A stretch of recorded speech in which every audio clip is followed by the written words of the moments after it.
안녕하세요. 김용갑의 경제부동산입니다. 더 좋은 방송을 하도록 구독, 좋아요, 댓글 알림 부탁드립니다. 무주택자 큰일 터졌다. 오늘 12시 이재명 대통령 부동산 대책 충격. 집값이 6년 9개월 만에 최고치를 찍으며 초강력 부동산 대책이 쏟아지고 있습니다. 진보 정권이 4번 정권을 잡았는데 이번에도 어김없이 집값이 폭등하고 있으며 강력한 대책이 나오고 있는데 무주택자들은 규제를 할수록 과거처럼 오히려 집값이 더 오를까 걱정투성입니다.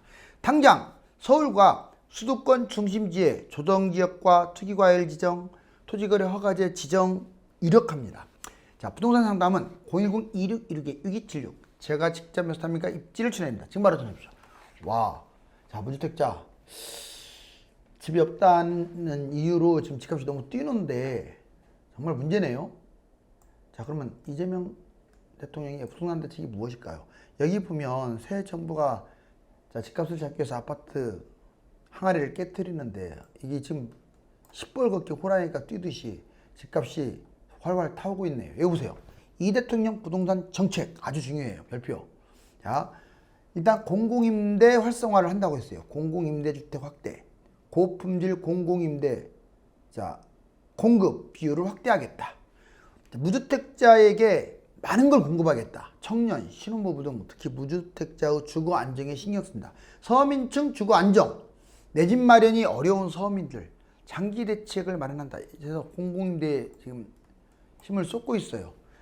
그리고 4기 신도시, 한마디로 공급을 확대하겠다는 얘기인데, 자, 4기 스마트 신도시, 4기 신도시 추진으로 집값 안정. 그리고 3기 신도시 이미 사전 청약했던 곳들 있죠. 신속하게 공급. 3기 신도시를 좀 더 빠르게 공급해가지고 집값 안정하겠다. 즉, 쾌적한 주거 환경, 무주택자들이 내 집 마련을 하든 임대로 확대하든 쾌적한 주거 환경. 이번에는 공급을 확대한다. 자, 서울 같은 경우는 재개발, 재건축 규제를 완화해야 속도가 빨라져요. 진입 장벽을 낮추고 용적률 상향, 분담금 완화, 또한 각종 규제를 완화를 통해서 서울의 재개발, 재건축이 새 아파트로 빨리 탈바꿈 될 수 있도록 공급 추진한다. 이전 정권의 완화 대책이 있었을 거 아니에요? 그걸 지속하겠다. 즉, 자, 1기 신도시 선도지구라든가 뭐 각종 규제 여러 가지 완화 대책들이 있었잖아요. 그걸 그대로 따라가겠다. 세제 유지. 그런데 집값을 잡는 가장 강력한 카드라고 할 수 있는 이 세제는요, 안정화. 즉, 세제는 가급적 안 건든다. 그래서 집값이 지금 막 뛰는 것도 있어요. 세금으로 때려버리면 되지 않느냐. 여튼 어느 게 맞는지는 몰라요. 예전에 세금 엄청나게 때렸는데도 집값 뛰었잖아요. 중과세, 양도세, 중과세가 지금 유예 상태인데 계속 집값 상황을 보면서 양도세, 중과세를 때릴 거냐 아니면 그대로 유예할 거냐. 종부세, 현재 종부세 정말로 약해졌어요. 30억 두 채 기준으로 자 7천만 원 냈던 걸 1천만 원밖에 안 내. 1천만 원 이내. 다주택자 말하는 거예요. 그러면 다시 또 7천만 원으로 확대될 수도 있는 거죠. 임대보호, 임차인의 권익보호, 임대차 3법은 아마 유지될 가능성이 커요. 약자를 보호한다 이런 측면이죠. 역전세, 깡통전세 관리, 임차인 보증금을 보호하기 위해서 최선을 다할 겁니다. 임차인 공공임대, 자, 국가 양질의 저렴한 임대를 확대해서 집값을 안정시키겠다. 자, 좋습니다. 이거 한번 별별 쳐볼까요? 진보 정권에 미친 집값 트라우마. 왜 이렇게 보수 진보를 꼭 구분하는 것도 웃기지만, 그런데 이 그래프를 보면 아마 다를걸요? 진보 정권만 집값 잡으면 집값이 폭등을 해요. 자, 보자고요. 여기 지금 이제 보수 정권이 집값 잡았을 때, 물론 이 앞에서는 좀 통하지 않았는데 여기서부터 그러니까 떨어졌네요. 자, 진보 정권 김대중 정부, 그 다음에 여기 뒤에는 노무현 정부. 두 번 잡았는데 폭등을 했네요. 그 다음에 보수 정부 이명박 정부, 박근혜 정부 떨어지고 있네요. 물론 박근혜 정부 때는 후반에는 이렇게 탄핵 되기 전까지는 뛰었는데 여튼 진보 폭등, 보수 하락. 역시 또 진보 문재인 정부 때 미친 듯이 뛰었죠. 또 잠깐 정권을 잡았던 윤석열 정부 때 집값이 떨어졌는데 신기하게 진보 때 이제 시작이긴 하지만 지금 6년 9개월 만에 뭐 최고치로 찍었다고 하잖아요. 지금 이 흐름이면 이렇게 쭉 올라갈 가능성이 커요. 결론적으로 진보가 지금 4번 정권을 잡았는데 다 상승이에요. 상승 정도가 아니라 폭등이란 표현이 맞아요. 자, 보수는 하락입니다. 그래서 이번에 또 올라가지 않느냐. 자, 이 대통령 부동산 권력을 한번 볼게요. 세금으로 잡지 않겠다. 이 대통령 먼저 정책은 유지한다. 세금으로 집값 잡지 않겠다라고 공약을 했잖아요. 1기 신도시 노후 인프라 재정비하고 활성화해서 또 GTX ABC 지연되지 않고 빨리 추진해서 자, 정책을 유지하면서 집값을 잡겠다. 그리고 가장 키포인트가 공급 확대죠. 4기 신도시 이걸 빨리 개발해가지고 무주택자들한테 공급함으로써 1년에 50만 원씩 짓는다라고 표현했는데 이게 쉽지 않을 거예요. 이게 문제는 경기도가 문제가 아니에요. 경기도는 신도시 때리면 되지만 서울입니다. 서울은 재개발 재건축이 집이 되는 건데 집을 부숴서 집이 되는 거라 큰 도움이 안 돼요. 서울을 집값을 잡으려면 두 가지밖에 없습니다. 하나는 하나는 이제 그린벨트 같은 것들을 막 풀어야 돼요. 근데 쉽지 않죠. 두 번째는 서울시를 넓히는 방법. 경기도를 일부 이렇게 서울시로 확 넓히는 방법. 그래서 서울시의 희소성을 줄이는 방법이 있는데 그것도 쉽지가 않습니다. 3기 신도시와 맞물려서 장기적으로 공급이 과잉이지만 단기적으로 문제는 한 5년 이내, 짧게는 3년 이내, 특히 서울은 뭐 3년 이내만이 아니라 앞으로도 계속 공급 부족이에요. 노후도가 너무 높아. 아파트가 됐든 부동산이 됐든. 여기 보시면 서울은 뉴욕, 런던, 파리처럼 최고 도시로 만들겠다. 관광산업의 유치를 위해서도 어쩔 수 없습니다. 그거는 재개발 재건축 용적률 상향, 분담금 완화, 특례법 보류 역시 일관성 있게 추진한다. 규제도 완화하기 때문에 지금 이 대통령의 부동산 권력은 이렇고요. 자, 이거 한번 보세요. 이 대통령 과거 정부와는 다를 걸 공언했지만 현재 지금 가지고 판단하면 안 돼요. 그렇지만 집값이 대자비 똑같아요. 상승폭이 너무 커요. 자, 여기 보시면 예전에 문재인 정부 2017년 5월 달에 취임해가지고 전국 조정대상 지역 40곳, LTV 60%, DTI 50%로 강화시켰어요. 서울 전 지역 아파트 전매 제한했고 강남 4구, 용산, 성동 등 11곳 한강 벨트를 투기지역, 서울 전역 투기과열지역, 다주택자 양도소득세 중과, 청약 1순위 자격 요건, 이게 두 번째 부동산 대책 때에 나온 거예요. 곧바로 또 보세요. 6, 8, 9월 달에 세 번째 민간 택지 분양가 상한제 3억 원 이상 자금 출처 18년 더 재건축 초과이익 환수제 또 적용했죠. 자, 그 다음에 10월 24일 네 번째 신 DTI 도입했고 총부채 원리금 상환 비율 DSR도 단계적으로 도입. 그 다음에 11월 달 다섯 번째 공공택지지구 신규 개발 신혼희망타운 7만 가구 공급 쪽으로 방향 틀었고 12월 달에 여섯 번째 임대소득세 양도소득세 감면 혜택.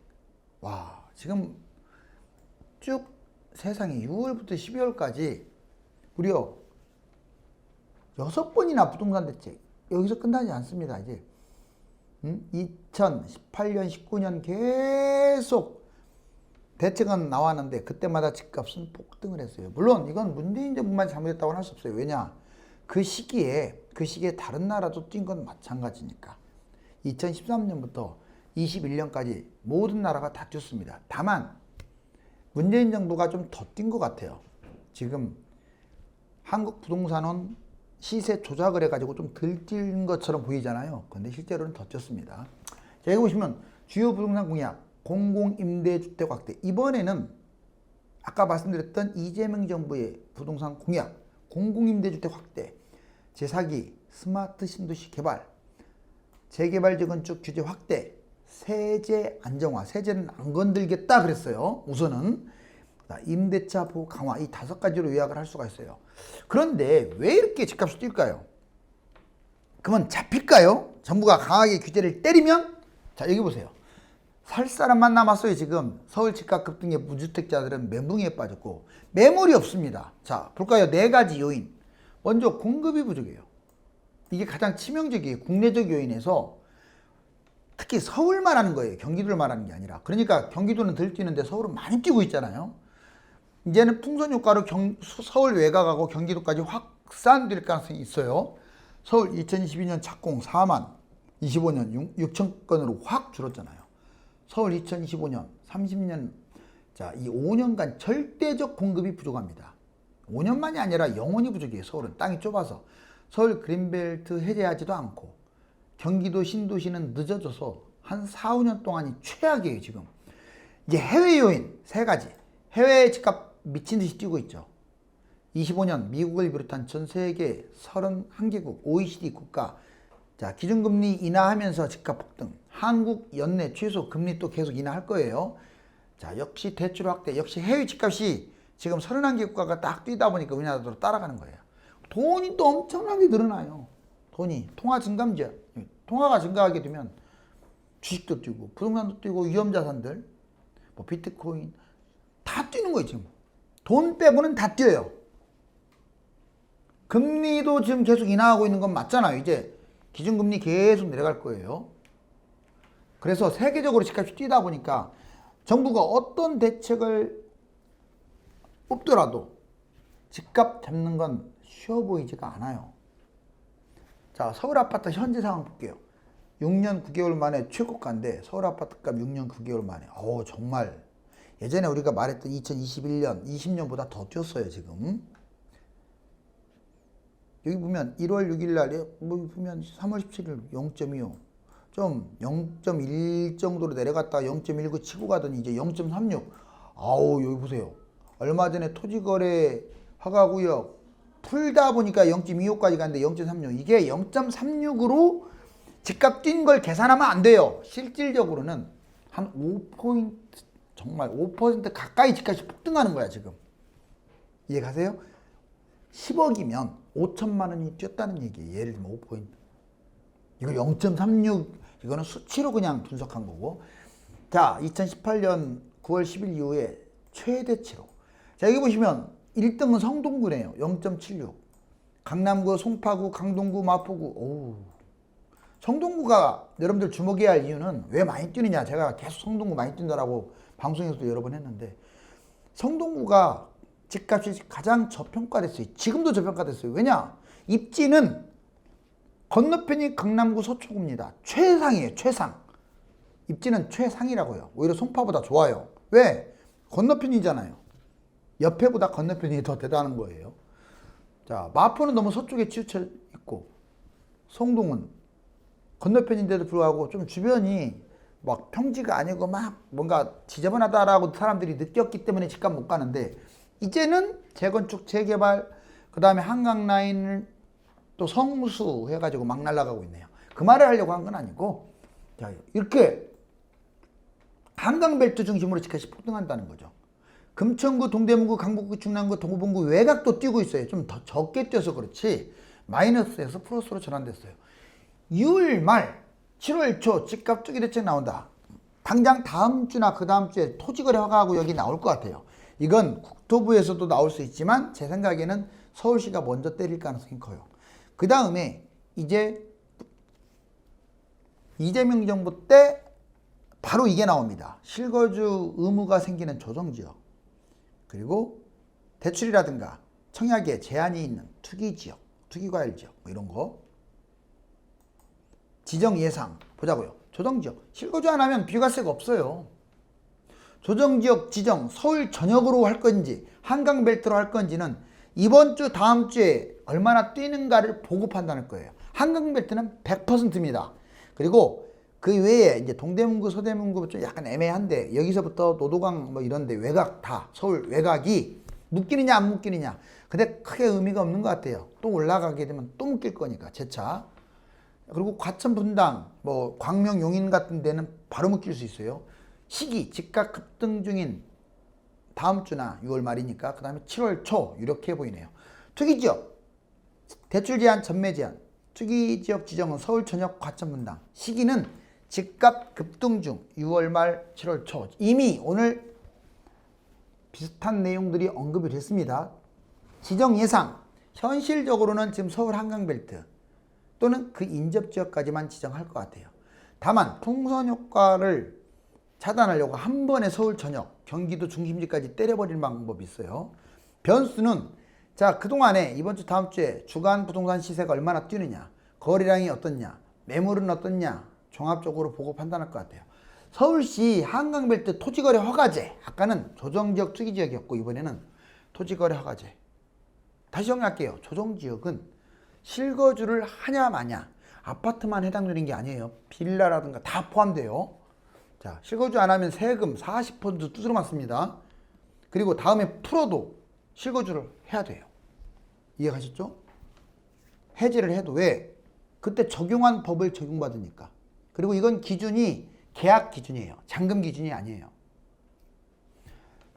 그 다음에 투기지역은 이제 그런 개념이 아니고 거주 개념이 아니고 아까 말했듯이 세금, 이제 대출, 청약 이걸 분양가 상한제가 적용되느냐 안 되느냐, 대출이 또 얼마나 DSR 적용받느냐, DTI나 LTV 이 부분의 차이고, 이제 토지거래 허가제는 그 개념이 아니라 아예 의무 실거주입니다. 의무.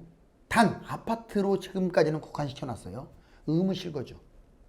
어떻게 보면은 조정적보다는 더 센 건 아니에요. 의무니까 더 센 거 아니냐. 아파트한테는 세요.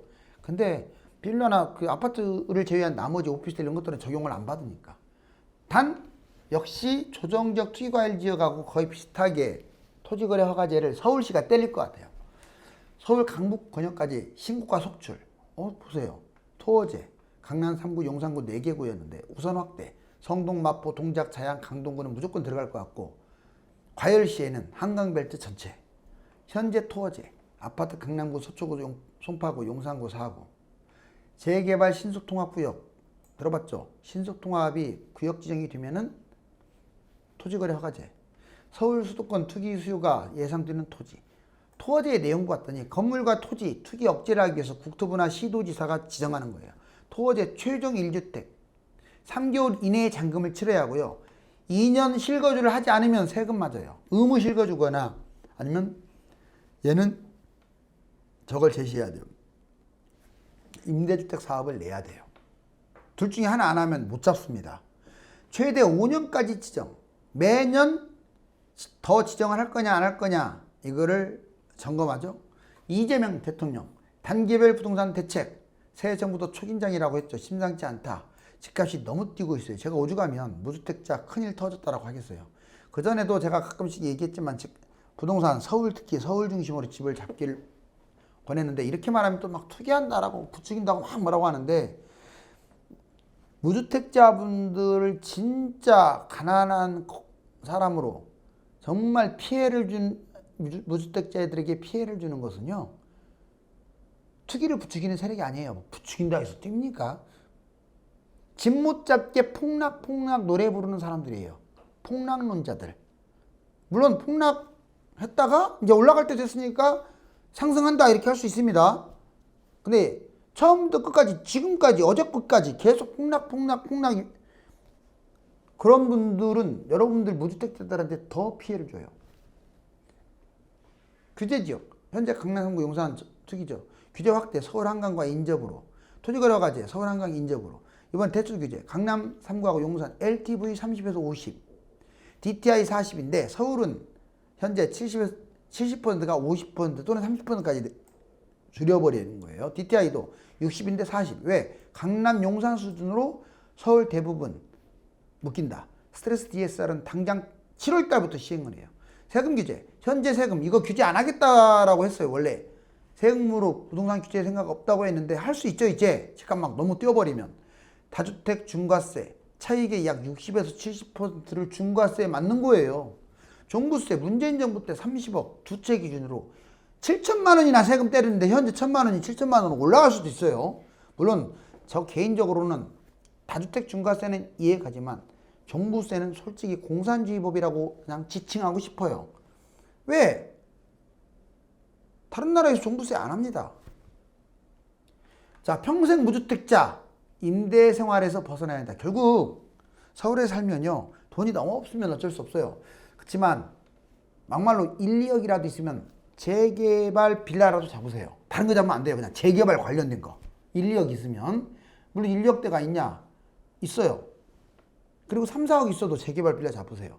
그리고 돈이 3억 이상 있다 그러면 서울 외곽이라도, 외곽은 많이 안 뛰었어요 생각보다. 그리고 한 5, 6, 7, 8 많이 뛰었네요. 이제 한강변 라인으로 접근하는 20억 넘는 아파트를 많이 뛰었는데 지금이라도 잡을까요? 개인적으로는 잡기를 권해요. 왜냐? 설령 나중에 조금 잠깐 좀 빠졌더라도 또 올라가요. 그런데 하물며 50억, 40억 넘어가는 강남 3구, 한강 라인 잡아야죠. 왜 멈칫거립니까? 현금을 왜 50억씩이나 들고 있어요? 안 돼요. 그러면 지금 당장 잡으세요. 제가 보기에는 압구정이나 성수나 한남, 반포도 이제 시작입니다. 제가 이렇게 말하면 부동산 투기 부추기는 게 아니에요. 이제 시작이에요. 여러분들 이거 한번 알아보세요. 자, 국민소득 대비 상위 0.1%나 1% 부동산. 이게 국민소득 대비 얼마 정도 가야 정상인지. 그러면 우리나라는 서울 집값은 비싸요. 그런데 아이러니하게 많이 뛰었다고 생각하는 0.1%부터 10% 사이의 집값은 상대적으로 쌉니다. 그렇게 뛰었는데도. 그럼 답이 보이네요. 앞으로 강남 3구나 한강변이 더 뛴다는 얘기예요. 자, 이거 보시면 폭락장 3억, 현금, 10년 서울, 저축 무주택. 자, 무주택자가 10년 동안 3억을 저축해봤자, 한 6년 동안 저축해봤자 1억밖에 안 뛰어요. 뭡니까? 아니면 1억 5천, 뭐 4억 5천 되는 거네요.